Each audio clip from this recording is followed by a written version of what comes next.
সবাই কেমন আছেন? আশা করি ভালো আছেন। আমার মেয়ে রাগ করে বসে আছে। কেন বসে আছে সেটা পরে বলছি। আর শীতের সন্ধ্যায় বা বিকেলে এরকম গরম গরম যদি মাছের কচুরি হয় তাহলে তো আর কোনো কথা নেই। মানে তাও ধোয়া ওঠা আর এত সফট হয়েছিল।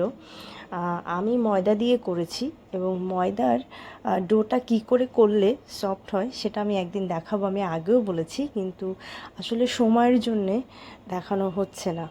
তো যাই হোক, দেখাবো। আর আমি মাছের পুরটাও কী করে করেছি সেটাও দেখাবো।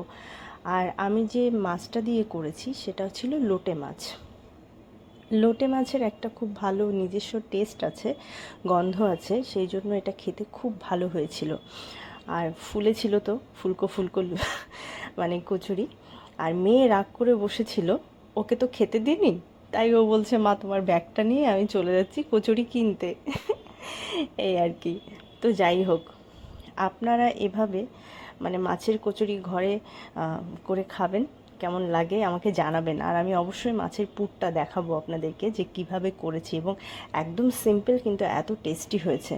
আর ভিডিওটা ভালো লাগলে একটু লাইক কমেন্ট শেয়ার করবেন। সবাই ভালো থাকবেন, সুন্দর থাকবেন, সুস্থ থাকবেন। Thank you, tata.